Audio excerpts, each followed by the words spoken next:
everyone! Hello, fantastic host na si Ron at hello din sa ating mga ka-fan and love dyan sa studio. And welcome sa Kitchen and Dex. Si-share ko ulit ang aking isa sa mga specialty, ang Depachilliad. Mag-start na tayo, guys!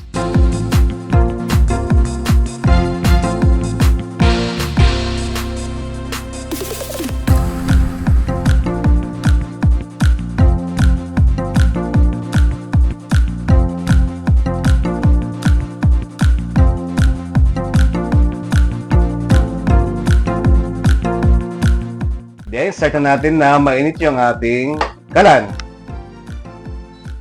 Then, add na natin yung ating cooking oil.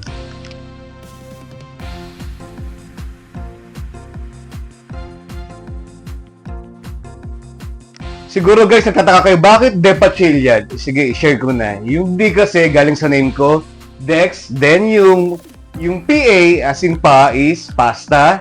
And yung chicken, and yung liad, galing sa Depachilliad.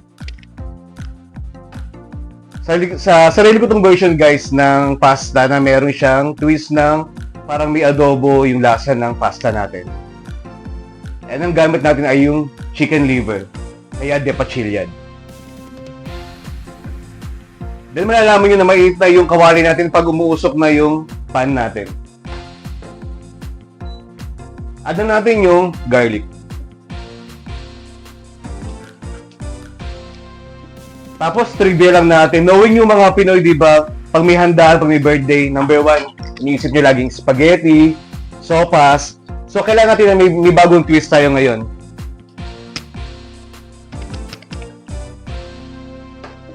Ayan, make sure na golden brown na yung ating pasta. Ay golden brown na yung ating garlic. Yan. Then, next natin yung ating onion.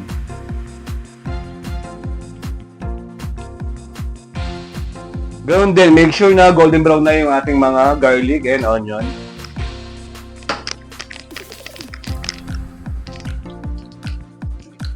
Then, next natin yung ating luya, pang tanggal ng lansa.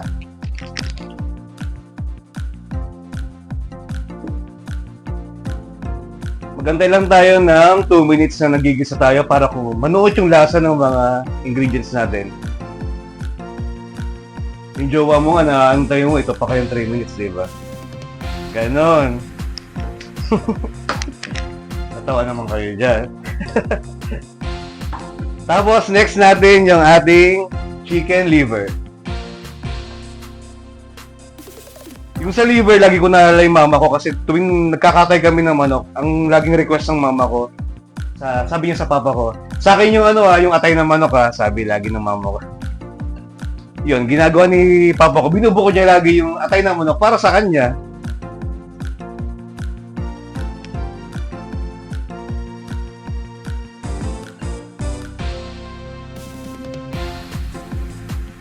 Okay?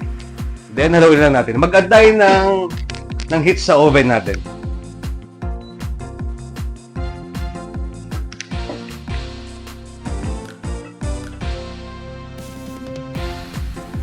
Antayin lang natin mag-golden brown yung ating chicken liver.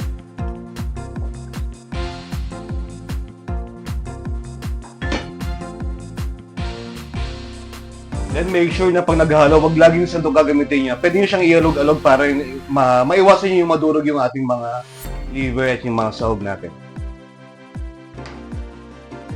Add tayo ng init. Ayan guys, add tayo ng soy sauce. Kumusta kayo dyan mga ka-fan and love? Maabot na ba yung amoy ng aking Depachilliad? Haluin natin ng konti. Then, mag-add tayo ng oyster sauce.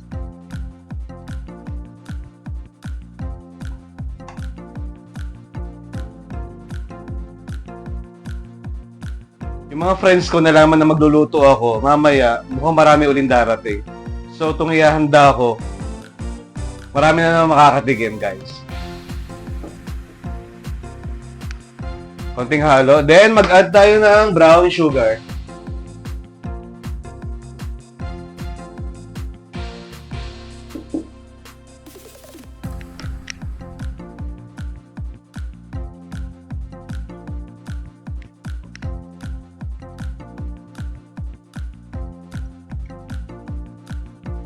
Actually, pag naamoy nyo itong aroma ng niluluto ko, kahit yung sauce lang, halos pa din na pang ulam.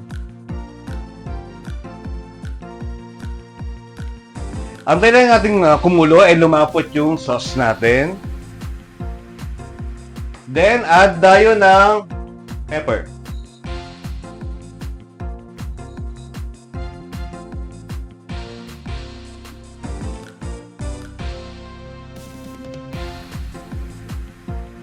Then, for aroma, add tayo ng bay leaves.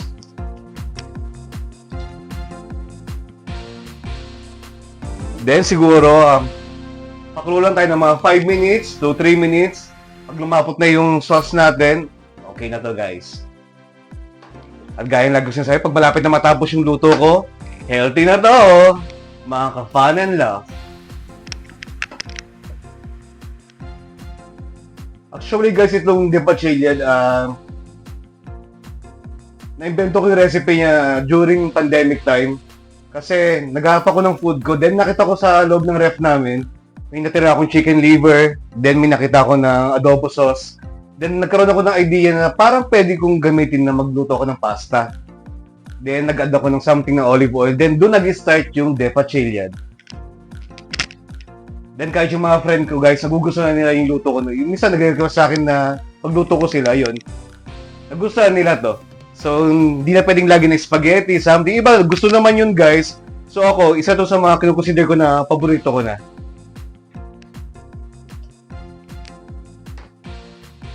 Ayan, guys, 3 to 5 minutes. Mukhang ready na ang aking Depachillian. At ito na mga ka-fun and laugh, ready na ang ating Depachillian. Healthy na to!